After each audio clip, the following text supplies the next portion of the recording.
Hi, I'm James from Content Snare. To help you get the most out of your Content Snare account, I'd like to show you how you can save as much time as possible. And to help you do that, this video demonstrates an ideal account setup. You'll see how to break your requests down, what kind of instructions to use, and a bunch of tips and tricks that will help you get content from clients faster. It's an interview with Kathy Goodman from Membee. The way she has set up Content Snare is just amazing, and she has agreed to share it with others like yourself to help shortcut your learning process. Now, it could be a little bit intimidating, but just remember that you don't have to do every single thing that Kathy has done in her account. As long as you get one or two ideas that you can take away to streamline and help automate your client onboarding process with Content Snare. I also have to apologize for the audio quality on my side because despite the fact that I record videos all the time, I still managed to record this one with the wrong microphone selected, but you should still get everything you need from this video. So let's go ahead and dig into it.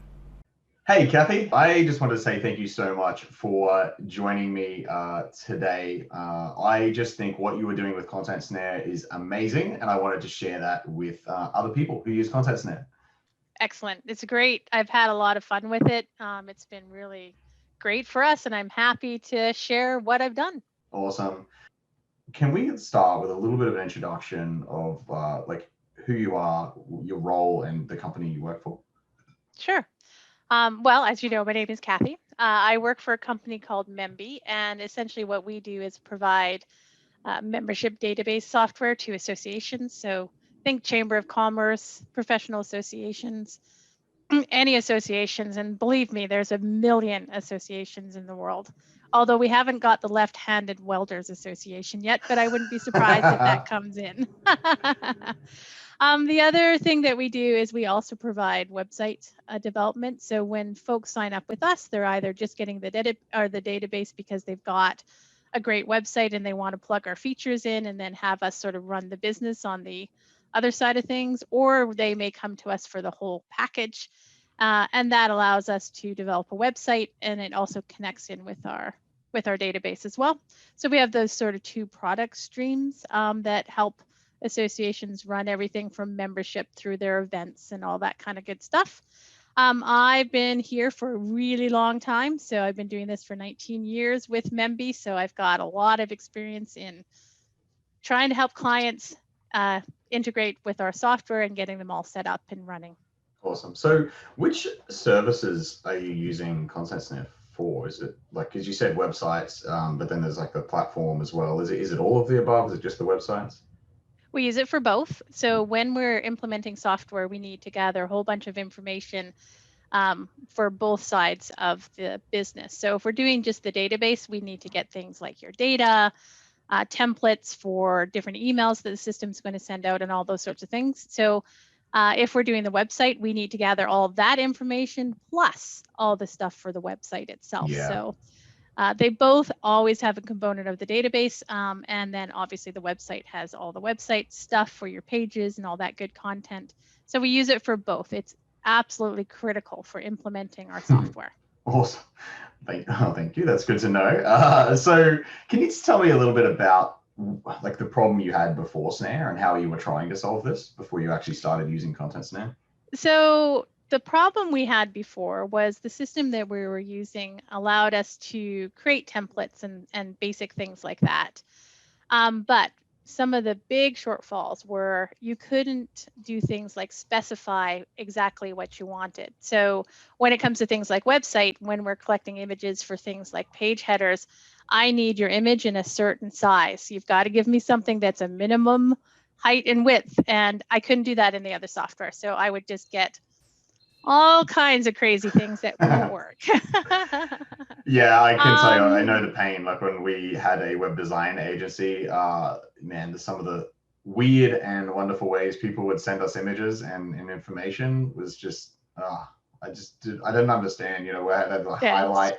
Crazy, yeah. You'd have words that were like red italics, yellow highlighted, and then big, giant, Yeah, all that stuff. Pasting images into like a bullet point in Microsoft Word or something. And I'm like, what am I Yeah. going to do with that? Yeah, totally get I don't know. So now we got to go back and get the content again because what you gave me isn't going to work. Yeah, and Um, that's huge, right? The rework in that.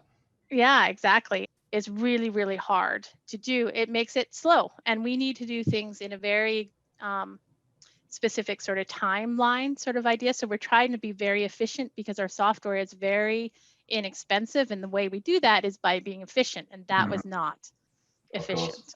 Yeah. Yep. Totally feel you there. Yeah, and you know, that's one of the strengths of Content Snare is, I mean, we answer a question and you hit next and you go to the next one, you hit next, and everything's always in order. So when you're putting it together from a project management point of view, you can look at everything and say, yeah, I got everything. It's easy. I can look, it's a glance and I've got it. From a client perspective, it's like, oh yeah, that makes sense. Here's my, you know, homepage. Here's my other page, and it's logical and it makes sense. Awesome. The other thing that I love about Content Snare is the linear path. It is a linear path. We start here, hit the next question, start here, next question, because I need to gather a lot of stuff. So when you look at my projects, it can be like a lot of questions. So if you looked at a fully formed project that we're doing both our database and our website on, and you looked at the number of tasks, there could be 250, 260. Yeah. So I'm gathering all these little pieces that define each page. And all my client needs to do is open it up, answer a question, and hit next. And I can set those questions so nicely you know, separated, where I'm gathering a headline here, and then this is your subline, and then this is your description, and it's all in a lovely little section, and then they can go on to the next section. So the linear path to me is extraordinarily important. In the other spot, it was hard for the client to understand, and they're trying to get me information, and then they just would lose their way and just, you know, I think they kind of gave up and just kind of put it where it can go because they could do it and they needed to get me stuff. So I think that's a really good point, and why a lot of content collection for other companies, for many agencies, professional services, like a lot of people that come to Content Snare can relate to exactly what you're talking about, because everyone's been there. You know, if it's not straightforward for the client, it's not like the clients are just useless, which a lot of people seem to think. It's really just that they're getting confused and they have no idea what to do. well, yeah, exactly. They have their own days that are going on. They have their own stuff that's happening in their job. And in my world, because it's all nonprofits and associations and things like that, they're tiny staffs. There could be one or two people, you know, running the organization for 30,000 left-handed welders. They need to be doing stuff. And so this just helps with this process because it's huge. It's a big process for us. Yeah, and I love that you like the linear path too, because that was a big part of the development of Content Snare. Like that was actually a kind of pivotal moment when we moved away from like a form where like everything is visible at once to the fill out this one thing, click next, fill out this one thing. That actually made a really big difference to the feedback we were getting from like clients and our customers. You know, and it actually made a big difference to like retention of, you know, people staying with Content Snare because it was better for their clients. It actually worked better, so they hung around longer. I'd like to dig into your account now, unless there's anything else you'd like to quickly cover first. I got a funny story for you because I was struggling last year. So that would be the summer of 2020. Setting up a project. This is setting up a project to get it to my web developer so that I could take the content that the client gave me and gave it to my web developer was taking me 5 hours. I'm not even kidding. By the time I found everything, and because I couldn't let them have access to the client side, I had to copy everything out of the client stuff into another project for them. And it was I was about to lose my mind. And so I sat there and I was thinking about things all the time. And I literally on Saturday mornings would think, oh my gosh, what am I going to do? And then I started thinking about, well, could I do this with forms? And then I'm like, can I do like a Google form thing? Could I put together a whole bunch of things on a Google form? And then I think I searched for project management with forms or something. And then boom, you guys showed up. And it was literally like a Saturday morning at 6 a.m. or something like that. And I started looking at you on my phone. And then I started getting excited. And then I went to your site and I'm like, oh, Oh my goodness. I think I found it. And I literally texted my boss and it's like, I have to talk to you like right now. I think I have found something amazing. And so I was so excited. It's just, I just even remember that. I just couldn't believe it. It was just unbelievable. So there you go. That's my little story Wow. about how I found you. So That's amazing, and like that's yeah, so it makes me like super excited and happy to hear, like yeah. because I do understand like how painful this problem is, and so like to see it actually helping people like that and Well, getting and then from my web developer, I clicked the little export as PDF. Boom, I got it in file, and it's like, here you go. It's just, ah I just can't. It's just that alone, with nothing else, would have made me go to Content Snare. well, thank you for the massive plug. I promise she's not being paid for this. Except in my uh, sanity, you've saved my uh, sanity. So there you go. Well, thank you very much for the kind words. Let's dig into your your account now, so we can show some people exactly what it is you're doing. That's awesome. I like first up, I can see that you just have tons of requests here. So you're obviously using this pretty heavy in your business. There's a lot of clients going on there. Um, that's awesome. There are. That's gonna be fun to blur later now that I've scrolled down and up again, but it's totally doable because obviously I don't want any of your client data being exposed on this video. What I guess templates are a really critical part of Content Snare, right? So you have set up 5 templates here that look like they are the life cycle of like all the different stages that someone goes through in Yep. your like when you bring on a new client. Is that right? Do they all go through That's these? exactly that. You are looking exactly at the life cycle. So we always start with a survey, which helps us to gather all the stuff we need so we know what we're setting up. And then there's 2 different sort of setups, one for the database itself and one for the database and a website, and then a review, of course, that they do Yeah, okay. of what we've set up.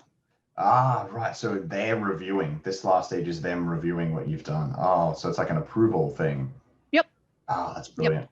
Yeah. See, I love finding out like new cool ways that people are using Content Snare. Like sometimes people use it as like a client checklist, and they just drop in like a checkbox item for a client to tick and say, yes, I've done that thing.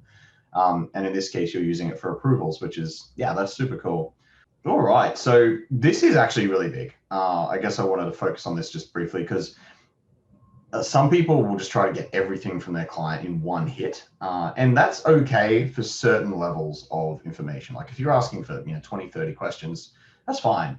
But if you're dumping like hundreds of questions on someone in one go, that can be a bit overwhelming. Like even with Content Snare, we've obviously got the one question at a time thing going on. But when like if they can see that there's like 500 things in one request, it's still going to be a little bit overwhelming. So I love the fact that you're doing one template at a time, and I assume you only send the next one once they've finished this. Yeah, exactly. So they do their survey, and then essentially we have a call to review everything.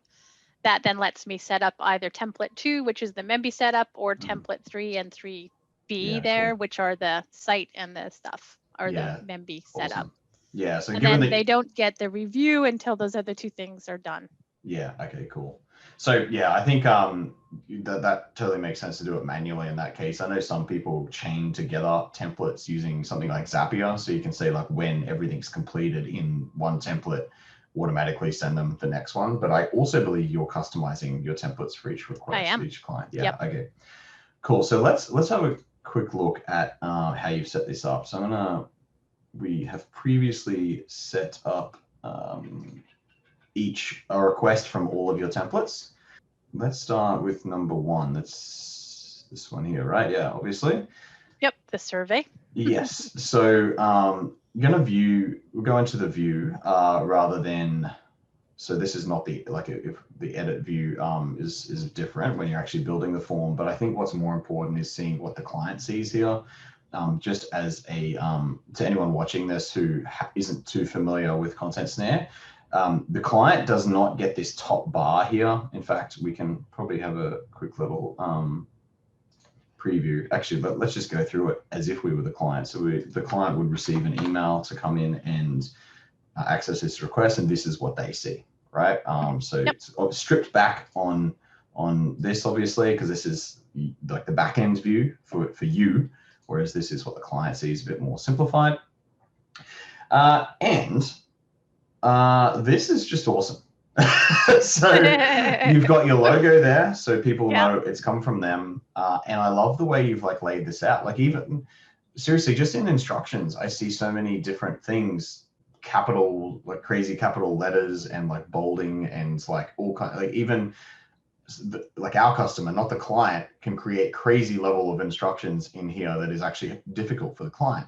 But you've laid this out with like a clear heading. And I had a look at this earlier. You've actually put an image in here as a horizontal line, which made me go to my business partner and say, hey, we need to allow lines. Horizontal lines, that would be great. Yep. Yeah. So this is like, you've gone way like thinking out of the box here. I love it. So you actually put an image in here, that's a line, which makes this really easy to read. You've got a welcome message. So people know that they're in the right place and what this is for. Then you've got instructions on how to actually submit their content. And this is... but I stole all that from your, default email there, the little pictures. So that's in our default instructions right now. We are going to simplify this a little bit, maybe change the icons. But so I think it's important to tell people these things so that they know that their progress is automatically saved, so that they know if they close the window and come back later, they're not going to lose everything.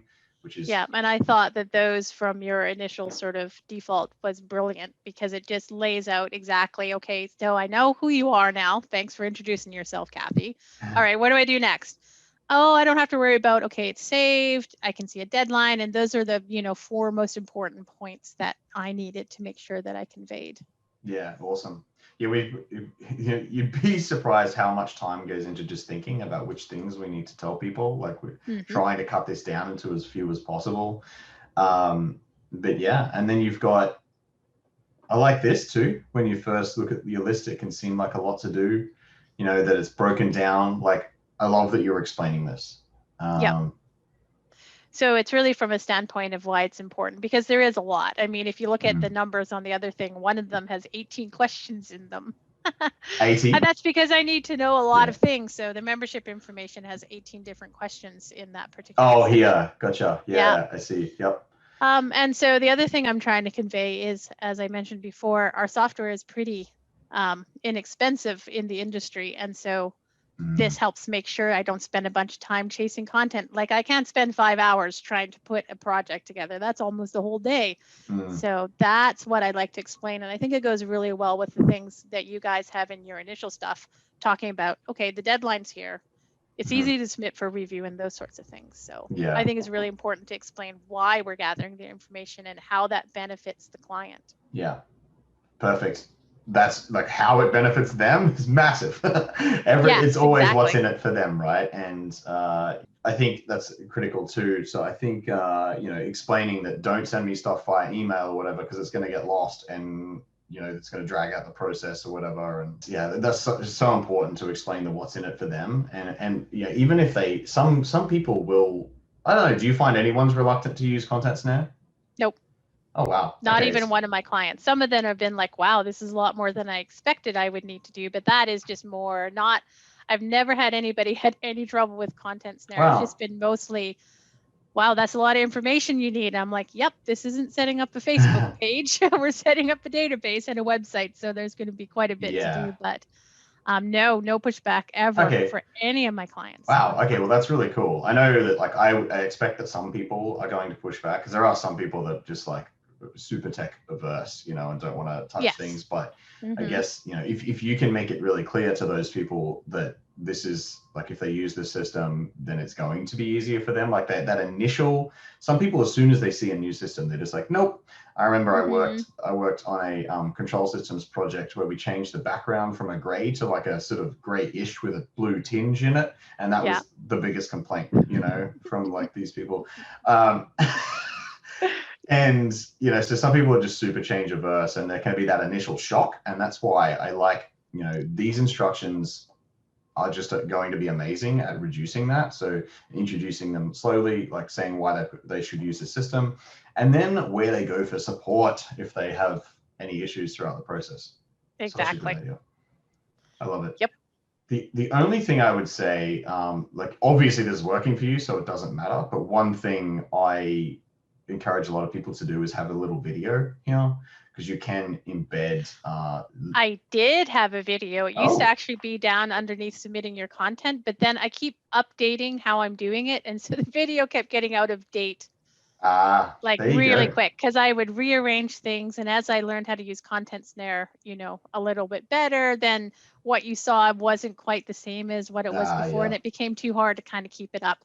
Now it's been kind of stable for a while, so I could probably interesting. do a little video in that, but it was there, but it's not there anymore, because if you watch that, it looks nothing like this now. Yeah, and that's totally fair enough. I get that, and I guess one thing I would say there is like, creating a video, it doesn't have to be like a one-off thing, like, because we have our Loom embedding now, and that a Loom only takes 2 minutes to record. So we're pretty big on. I'm not saying you should do this. This is more of just general advice for people listening. That like, if you have a new client come on, you can, if you're not familiar with Loom, just check out loom.com. You can literally hit record. As soon as you're done, it'll give you a link to the video, and you can embed that directly into Content Snare. So you could have it personalized for the client. You could say, welcome, Acme Industries, whatever their name is, Bob from whatever.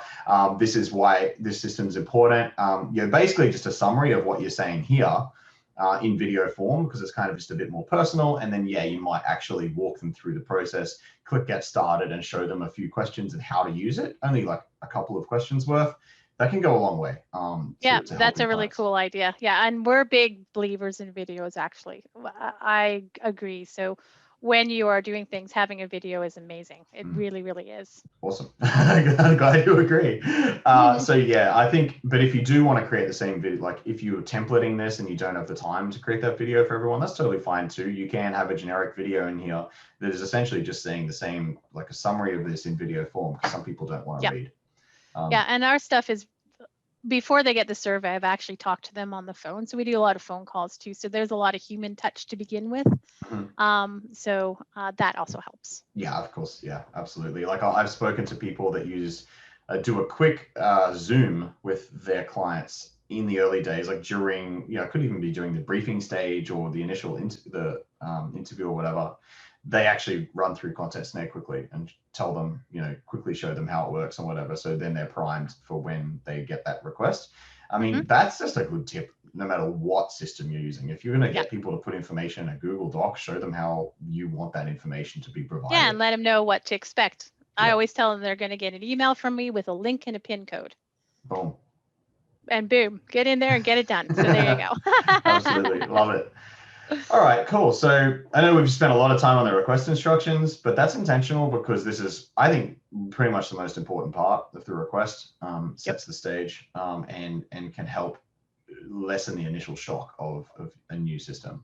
So let's click get started. And now, so you've got some page instructions here. So if there were no instructions here, this would skip straight into the questions. But you've got a little introduction here about their organization. Awesome. Great idea. I do. And then we continue on to the first question. So we've jumped into, that was a section instructions. No, it's page. And then that's page. And then that, I think, is the section instructions. I don't know. I kind of get confused in section instructions and field instructions, and I probably have used all of them. Yeah. So there is a balancing act for us to make things simple to use versus. I think this is field instructions that we're looking at right now. It definitely is, because this is the section here and this is the field. So the clients don't care. This is more just about the setup. They're just looking at things and reading and then typing in their answer, right? It's more just about how you want to set it up. And again, you can embed videos in images in these. I don't know if you've done any of that.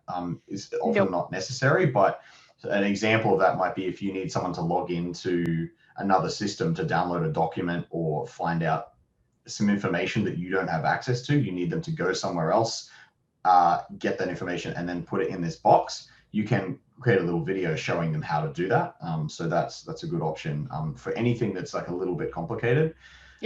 As you go through, like the biggest thing is putting yourself in your client's shoes as you go through this, right? Like, I think you've done a great job of this, Kathy, where it's easy to assume that clients don't know, or sorry, the clients know, have some level of familiarity with the process. But if they've never gone and logged into their web hosting to find something, they don't know how to do that, right? So you have to guide them through. You have to, every question, you've got to assume they have no idea what's going on. Yeah, exactly. Yeah.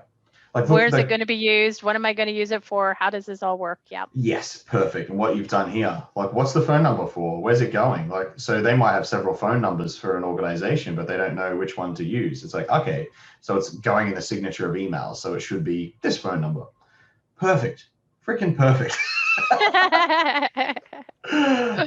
And then I like this too. So I think you repeat this on most I questions. do. It's, I think, on all questions. So sometimes I don't have the detail sections because it's, I don't know what to say. It's just too simple. But I always have your steps, because I always try to break it down into here's what I'm asking and why, and then here's how you're going to give me the information. And I really repeat what's on the instructions. Yes, and I like that. I mean, it's part of me wonders if it's too much, but then I also understand that, like you've said, your clients don't have any trouble with the system, and I think this is the kind of thing why.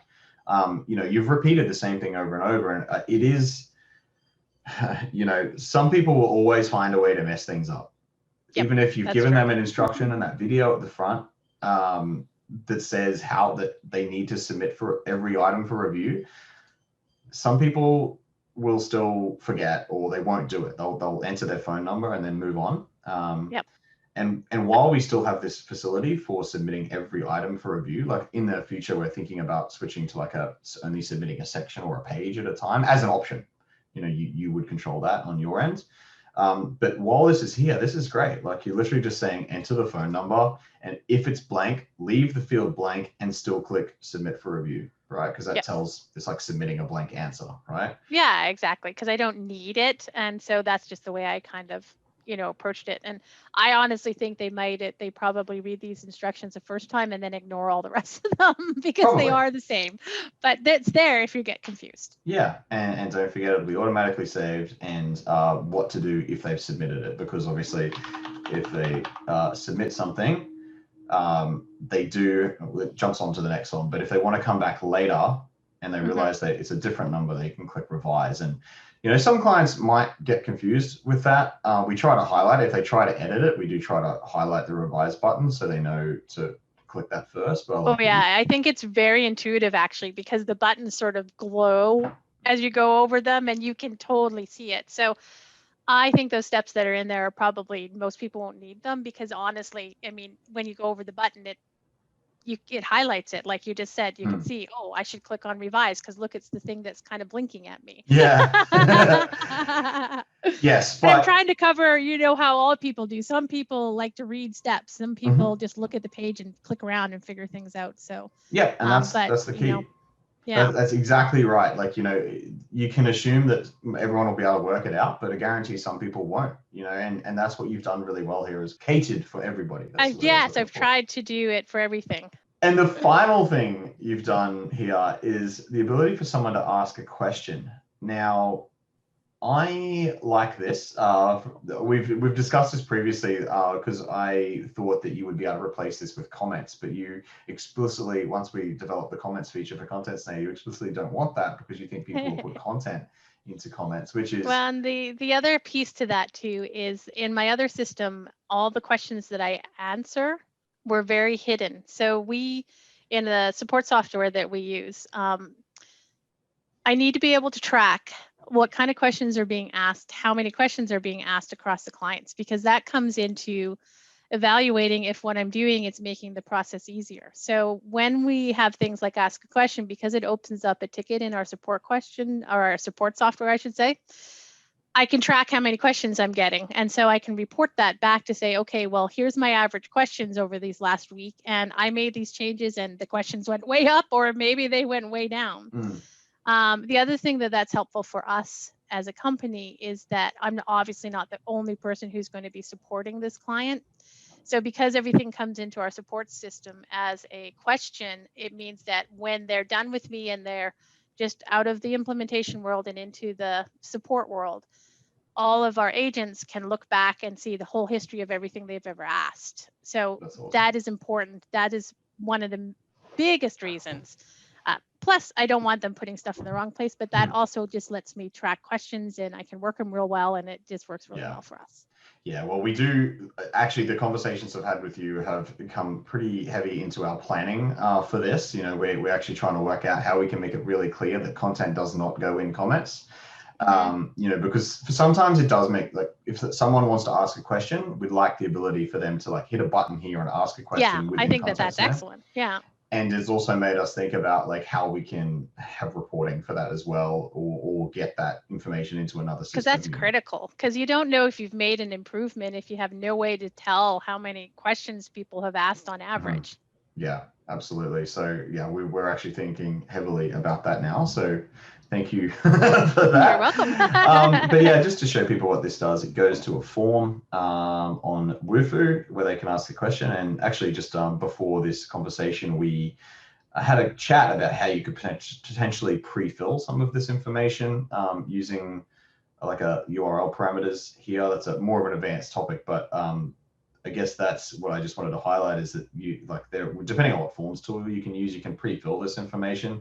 And you could even say, like, I have a question about the phone number question or something, you know? Yeah, exactly, to make it a little bit easier for them to ask their questions. Yeah, and so you know exactly which one they're asking a question about. But yeah, for some people, comments will completely negate the need for that. Like there'll literally be a button here to ask a question, and then they can do that right then and there. And I think that that's really good. We just have, you know, integrate with the support software.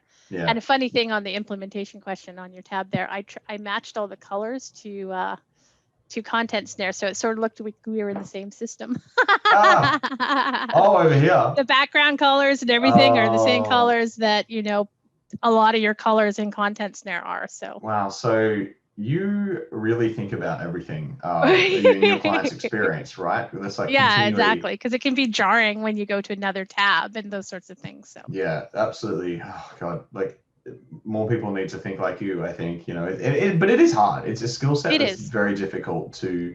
It's been hard learned. It's 19 years. I did this part yesterday.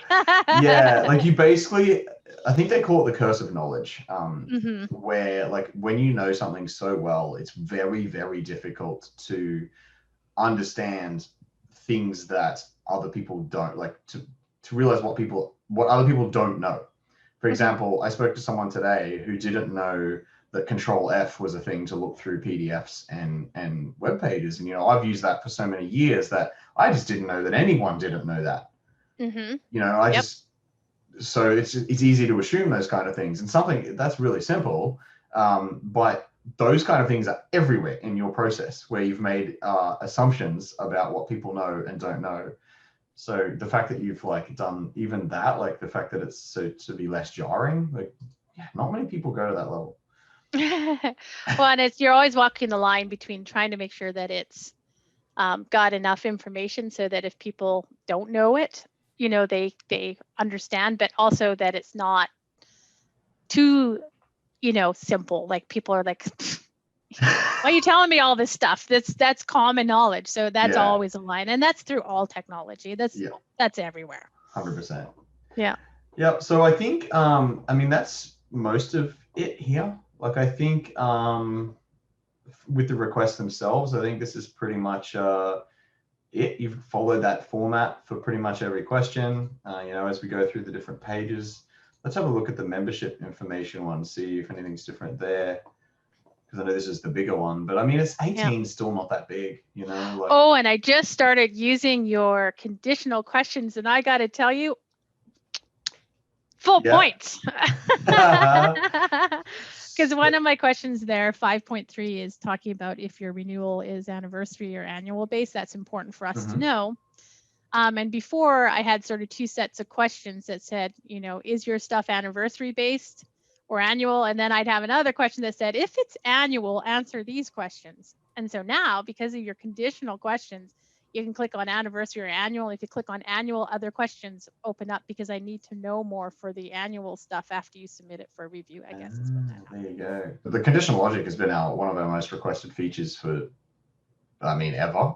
So it's good to finally have it. So the ability that like when you say, you can say like if they select one item, if they select annual, then show this question, but if they select anniversary, show a different question. Okay, so if we move on, I mean, you can see more instructions here. These are section instructions, but otherwise, I think most of this is the same, right? Is there anything? It is. Yeah, as we go through all the different sections, It's pretty boring. It's pretty much set up exactly the same as you see this. and that's fine. You know, like it's well laid out. I think I don't know. I really like this button, by the way. It just like really stands out. It makes me wonder if we need to make something else like I had a lot out. of fun making that button. There was many versions of it. Nice. Yeah, well, I love it. You know, and it's in your branding. I guess I mean, we're on this template here. So this is collecting information.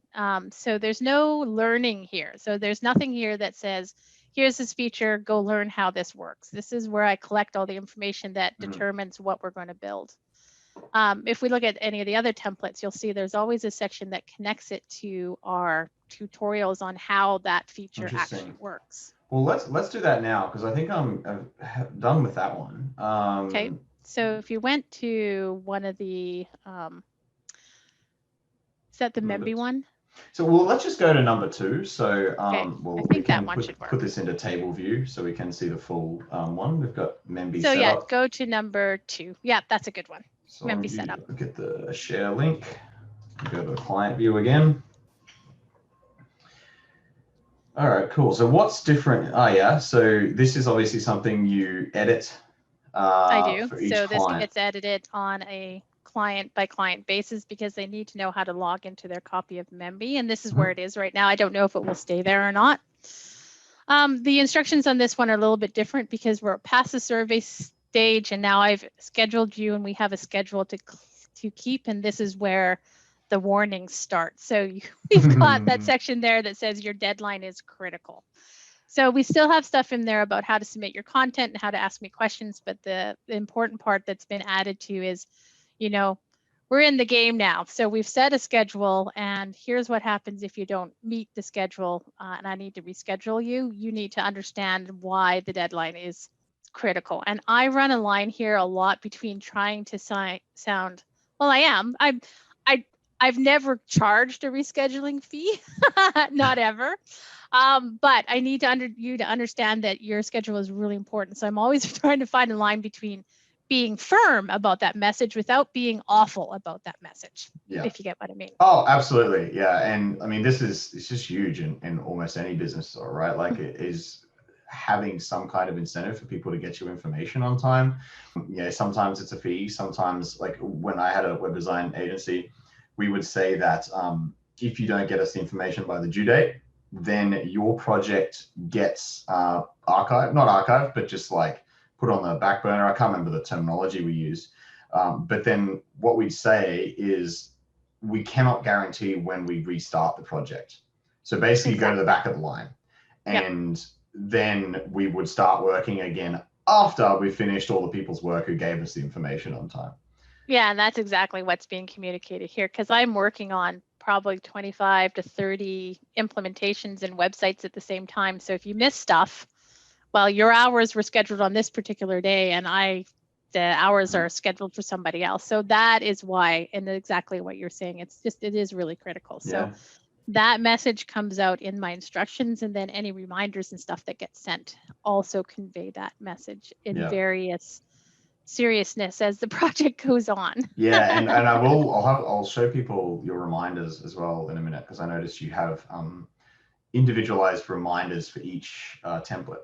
I do. So that's cool. Yeah. So now what's different about this one is I have now instructions on information that I need to get things done, but we also start introducing you learning about the software that you're going to be using. Oh yeah. So I'll jump down to that in a second. I just wanted to highlight a couple of things here first. This is another one of those things, like really putting yourself in your client's shoes. For skim readers, right? They're not going to read all of this. they're No, going to read this, this, this, and then probably that, and that, the right? 3 points that are bolded. Yep. Yeah. Yeah. So writing for skim readers is massive as well. So I love that you've done that. You've done such a good job of that. Yeah. And so I guess the other thing I wanted to highlight is the fact that you have the kind of generic information here that you are going to edit, you know, and that's one of the key things with Content Snare is templates. When you create a request, that's specific for that client. So you can create it from a template, modify as you need for that specific client, and then only they will see those edits, right? All right, so let's move on. And so you were talking about the instructions or like tutorials. Yeah. Is that where we So start here? that was where we start customizing all kinds of pieces of the project. So this one talks about setting up a subscription, not a prescription, a subscription. And I do things, you can see I have things in those little care brackets or whatever you call them. So those all get customized by case basis. But if you go to online profile updates as an example in the menu on the left there, number 6, that's where I start talking about our software. So I will often have page or section instructions that will link to a video on how this particular part of the software works. So this happens to be the feature that lets people update their information. Now you won't be able to see it because you got to log in. Of course. Cool. So we keep all our stuff behind a door. But so when they're giving me information about online profile updates, I let them go see a demo because they're like, oh, well, how does this work? And it helps them to relate to some of the things they're going to be giving me information on, like the email that's going to get sent to folks to welcome them. That's part of this whole thing. And they can see how that software works. Yeah, and so another way I've seen this work, like that, the video is great. The best probably, you know, because people can really see how things work. Another option that I've seen is embedding images in here. So like if you wanted to show an example of an email, you could just have a screenshot in here, you know, like, or a lot of people with websites will have like a header, like a wireframe of a header image. Yeah, and I do that in some other ones too. We can look at those as well. Yeah. But on this particular one, when it comes to email, if you scroll down, we actually give you the email template to start from.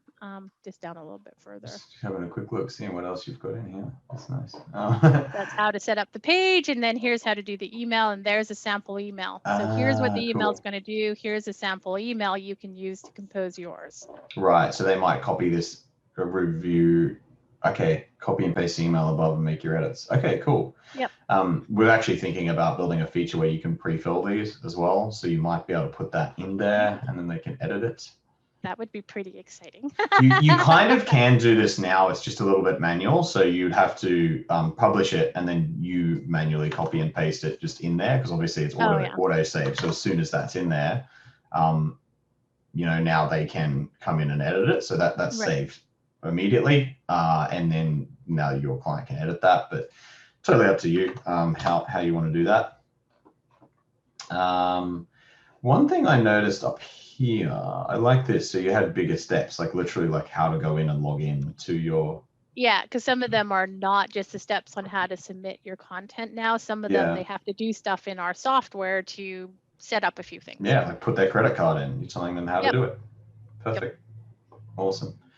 So is there anything different in this one? I mean, no, that one's pretty good. You'll have some pictures, but if you want to see where I've done stuff with website, where I've shown pictures of the pages and described those sorts of things, there's a different project for that. Yeah, cool. Okay, we'll get onto that one in a sec. Yeah, but I like that. Just like this is, if you're telling them to do something in another system, it's like, this is what you should see. That's great. Yeah. You know, and that's on all of those.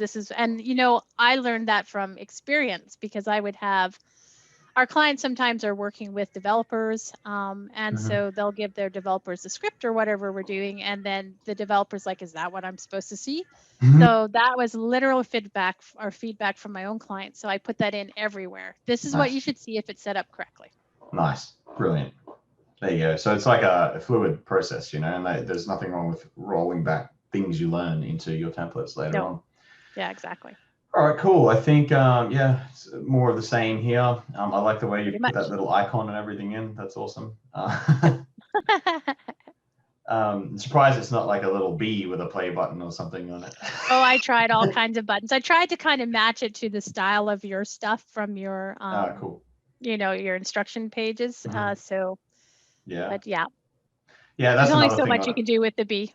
Yeah, fair enough. Another thing I'd like to do eventually is like white labeling, where you can set the colors up to your designs as well. I guess the one thing we've always been worried about there is making things easy for the client, and like a lot of research and testing has gone into this UI. If we allow people to start changing things, it could make things harder, difficult for their clients, right? So that's Yeah, a big exactly. I worry mean, I with. think the white labeling you have, even extending to some of the videos that you can send them to watch, which are very general, is amazing. Oh, cool. Thank you. Okay, so let's jump back to another request. Back I'm just trying to on. think if we've got one that you can actually see, or if we've got to add a section. I mean, we can talk a little bit about the Membee complete site setup. If you go into that one, this is the one that gets customized every single time. Yeah, and so that is And it's something I wanted to actually, talk yeah, this is about. a good one for showing how I would use page templates and things like that. So Yes. obviously the view So needs to be different here. So for people listening, this is a template that you have where it's going to be completely customized for every client. So you've got the very basic stuff here. So the template includes their instructions, which is pretty similar to the other one about the deadline and how this system works. And then just some general stuff so that you're probably going to be asking everyone, I assume. So social media, Yeah, they privacy always got to policy. give me that stuff. Yep. Yep. And then there's the instructions for the logo. Oh, look at that. Must be in this format, must be a vector file. I bet, do you run into many issues with that? I imagine a lot of people Yes, don't even I have do. a vector. No, they don't. Yeah. We generally can get it done. We have a service that lets them redo their logo if they have to. But yeah. Yeah, and that's what I was going to say. It's just like, if you don't have a vector, here's how to request it from us. Like, here's how to. Yeah, exactly. Yeah. Okay, cool. And so now you get into page templates, right? Yep. So I always start with page templates. And when we're doing a website, the very first thing we're talking about is the home page. We do website development and we use 4 different templates. Yeah. And so depending on the design we're using, I have a page template that has everything detailed for the home page, how we build it. Oh, So if I was doing a Membee one, then that's what I would do and click on, use this template, and then that's the home page on the one I'm building. So we're currently looking at a page that you've saved individually as a template. So these are all the different bits and pieces of content for the homepage. So we're just looking at a preview here, but I love what you've done with the 1, 2, 3, 4. Like, this is amazing. I'm a big advocate of this. So like having a example of what they might see, or if it's a template, exactly what they'll see, maybe just with a different image, and then labeling. So 1, I'm guessing that says number 1 will be. It was just underneath the picture up at the top. Image, so I explain it first, and then I start breaking it down into the collection. So next level, you could also say, like, you could put like brackets 1 brackets here, just so they know exactly which it is, something like that. But I mean, you've already described it here. We need the image. Number 2 is a headline. Number 3 is the subheadline. And I use some of the descriptions in there from headlines and subheadlines from your own documentation that you have talking about collecting that kind of content. So I copied a lot of that into here. Oh, good. Yeah, so we do have a few guides. I mean, they're built in some of the section templates that we have for website design. You can see them here probably. These are our existing design page so templates. I looked through a ton of them and got a lot of wording that helped me better define what I was talking about on these web pages. Awesome. Well, I'm glad to hear that. Yeah. So we also, I think there's that client success pack that gets sent out at some point, which includes a lot of information information you can include in requests. So that's great. We've got instructions. Again, the your steps thing. I mean, I may as well use this template. Just go ahead and use it. Go for it. Add it in there. Yeah. So then we've added that page to this template. So we're currently editing this request. If we go ahead and, well, actually we can, if we just, this is already published. So if I just copy that link and open that in a new tab, we should see the client's version of this straight up. So you might have renamed that to just be homepage. I would just rename it to be homepage. Yeah. Yeah, but then this is what the client sees. So that's what we were just looking at in the preview, same thing. But now, they get the opportunity to upload images and you'll all notice that these are a little bit different in that I haven't done the question instructions. Yeah, I did see that because you've done it all up So here. I've done a section instruction, I believe, in this particular case. Yes, and you then have. because I don't need to put a questions beside our instructions for each of those, it's a little bit different in this case. Mm-hmm. So I do everything apparently. No, you do. And I mean, it's intentionally made to be flexible. Yeah.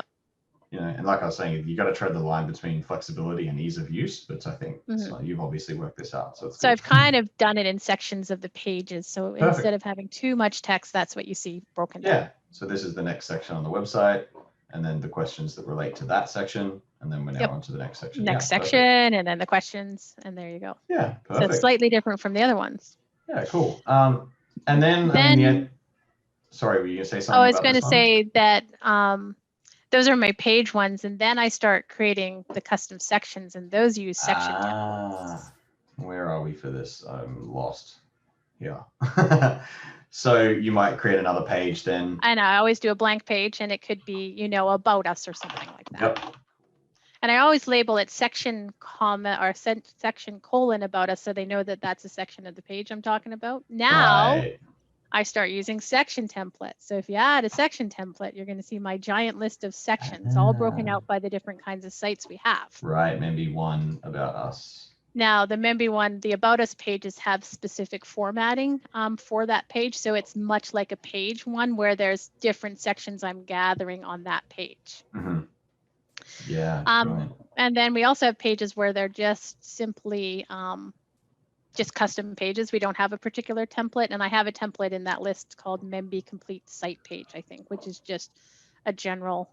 I love your naming convention. Keep them all together. Yes. It's really good. So that's obviously ones for the review request that we're going to look at later. And that Membee complete dash custom page is the one if it's just a page that doesn't have any specific formatting. That's just providing the site page. Oh, so it's just like the instructions, and then you're ready to images put in custom and files and the text. Yeah, cool. So so you even got sections for things you're going to build custom just to save time in creating the instructions and the generic parts. Yep. And so in that top I say provide the content for, and then I put whatever the heck that page name happens to be. Yeah, nice. And then, of course, you're going to add your sections to that page and add fields as necessary. Awesome. Yeah, and I never need to add fields. That's one of the things I love about this program is I've gone through and this is what I need for a custom page. And if there was 5 custom pages in this section, I set this one up and then I duplicate it. And then I just change the page name. Oh, fantastic. Because I couldn't do that in my other program. You could not copy a question into the project you were working on. You could copy it into another section and then go move it into here. But this, I duplicate the section actually, and then I just customize that section by changing the page name because it's generic enough that I only need to change the page name in the title. Yeah, cool. Because you can duplicate both pages and sections as necessary. Yeah, and questions. Yes, of course. Which is the other thing I love.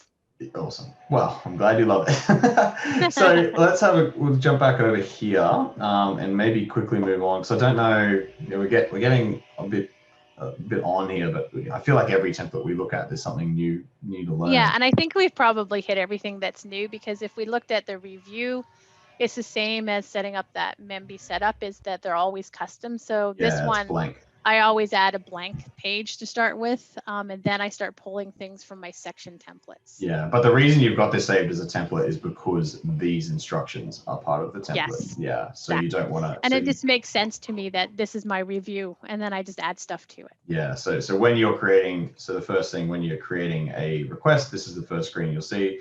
You pick that template review one, and it's going to pull in these section instructions, which you've created earlier, and then no pages. So you said you start with a blank page, and then you start, I'm not sure what you name it, but sections. Yeah, but you'll add a section from I often start with something called your data, and then it's the review dated import is the first thing. Yeah, okay, cool. So then these are all the different section templates you'll add for the review request. Awesome. Done. All right, cool. So I think that's it for the request. The other thing I was quite impressed with is your reminders. So if we go over to email templates, you've created a set of reminders.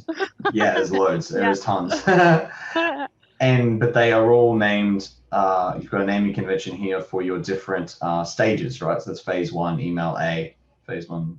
And so I assume that applies I to sort of template grouped 1. all my welcome ones together. Yeah. So that's the implementation survey, then the website setup, then the Membee setup, and I then the see. review. Yep, that makes sense. So whatever And so naming they're not convention really works for you. related to my templates of 1A, 2, and 3, and Gotcha. 3B. I did welcome, then not started, then reminders, then imminent deadlines due today. Yeah, and I think in this information, in these templates, I've seen. I mean, you've got. Oh, look I still have a video in that one. Actually, that was something I really liked about your. Like, I didn't even think about putting videos in the emails. I was like, wow. Like when I looked at this, it was like I've been always talking about videos. Oh, that's But I an never old even one. thought about it. Oh well. I never even thought about it putting them in an email. So that's really cool. Yeah. So apparently it must sort of work, even though it doesn't quite look the same anymore. But there you go. But yeah, I love that you've got your logo there embedded in the email. And yeah, just a bit of information before they even get to Content Snare. So that's great. Yep. And I noticed, where did I see it? I think it was maybe in website setup, as you put your warning in there as well. Yeah, the deadline, that same information about what happens when they're late. I like that you put that in the emails as well. But I think that those were the two main things that I wanted to cover. You've obviously got these on the style template as well. So yeah, so it looks kind of nice. Because I know some people, you can turn this template to just a plain text email, which it removes a lot of the styling, all the styling around here, and just looks like a plain email that you've written someone. Some people use that in place of styled when they want it to be more urgent, because we've had plenty of reports of clients replying to the emails from Content Snare being like, oh, I'm sorry, I'll get that to you straight away, because it looks like the person's actually written the email to them. Whereas this one is quite clear that it's coming from an app, which is... Yeah, I can tell you I get replies to this anyways. Oh, okay. Fair cool. For sure. Yeah. Brilliant. Which again, I had to go through and be careful about some of my messaging. I started maybe being a bit too strong-armed in some places. So it's always, like I said, a balance. Yeah. And these are messages to the clients as well as messages to me. Of course. So if we jump over to schedules, so you've got, for the different phases, you've got, so for people listening, you create a schedule of emails that are made up of the templates. So I'm guessing, yeah, so what you would do then is when you create a, if we go back to one of these ones we've created earlier, damn it, give me a second. If we go back to our requests, if you were going to send the implementation survey, when the time comes, so we're building the request here, when time comes to send it to a client, I assume you're going to send the specific reminder schedule for the implementation survey. Yep. Yeah. So exactly. That's a really cool idea, to have a special schedule for each type of request that you're sending. So these will all be specifically to talk about your implementation survey, and then you'd have a different one for the website setup and all that sort of stuff. So yep, that cool. have longer periods of time and those sorts of things in there. Yeah. So if we jump into that schedule, okay, cool. So you've got, I see. So you've got one email here that goes, if it hits the 0 days after the due date. So if we get to the due date, if they've done nothing, you're sending an email to yourself to say the client hasn't done anything. Yes, exactly. Nice. And that actually opens a ticket for me in my support software as well, so that I don't miss anything. Very good. So it sends to me, and then my email opens a ticket, and then I have the event notifications underneath there that happens as well, but not as big a deal as the other things I have. Yeah.